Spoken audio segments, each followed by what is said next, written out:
ইস্তেগফার করলে আপনার যদি কোনো গুনাহ নাও থাকে, আল্লাহ সুবহানাহু ওয়া তাআলা আপনার রিজিকের মধ্যে বারাকা দিয়ে দেবেন। ইস্তেগফার যদি করেন, আপনার কোনো গুনাহ যদি নাও থাকে, আল্লাহ সুবহানাহু ওয়া তাআলা আপনার পরিবারের মধ্যে শান্তি বাড়িয়ে দেবেন। ইস্তেগফার করলে আপনার কোনো গুনাহ যদি নাও থাকে, আল্লাহ আপনার সন্তানদেরকে দিনদার হিসেবে তৈরি করবেন। আপনি তো এটাই চান। ইস্তেগফার is the solution for all problems. সকল সমস্যার সমাধান হলো ইস্তেগফার। فقلت استغفروا ربكم انه كان غفارا يرسل السماء عليكم مدرارا ويمددكم باموال وبنين ويجعل لكم جنات ويجعل لكم انهارا।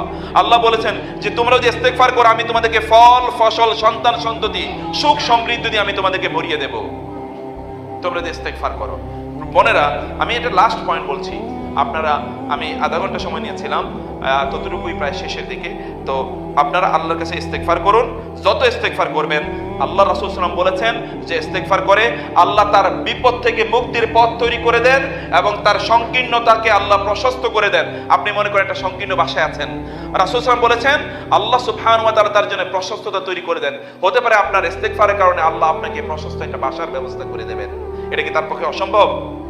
অসম্ভব তো না। আপনি সফলতা চান, সফলতা যেখানে আছে সেখানে তো যেতে হবে, অন্য জায়গায় তো সফলতা পাওয়া যায় না। ফকিরের কাছে যদি আপনি যে ভিক্ষা চান, ও আপনাকে কতই দেবে। আর যদি যার কাছে ভিক্ষা চাইতে গিয়েছেন তিনি যদি সব কিছুর মালিক হন, তাহলে তিনি যদি সামান্য কিছুও দেন তাহলে এটা কোটি কোটি হবে। আর ফকির যদি সব কিছু দিয়ে দেয় তাহলে ওইটা 1-2 এর বেশি হবে না। অতএব ফকিরের কাছে যাওয়ার কিছু নাই। চান হচ্ছে যিনি মালিক, তার কাছে। সফলতা যিনি দিতে পারেন তার কাছে যেতে হবে, তার কাছে সফলতা চাইতে হবে।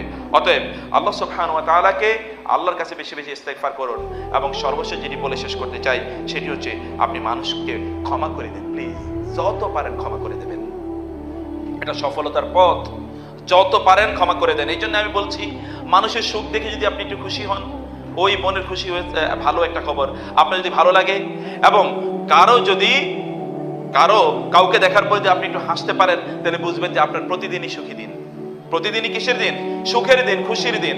আপনার কারো ভালো অবস্থা দেখলে যদি পেটের মধ্যে মোচড় মারে, অথবা হঠাৎ করে কেমন যেন একটু লাগলো, অন্যের কেন ভালো হলো, তাহলে everyday is a bad day for you. তাহলে প্রতিদিনই আপনার খারাপ দিন। এরকম বহু ঘটনার জন্য প্রস্তুত থাকুন, যেই ঘটনার কারণে আপনার বিভিন্ন ধরনের সমস্যা তৈরি হবে। এই ঘটনার জন্য প্রস্তুত থাকুন।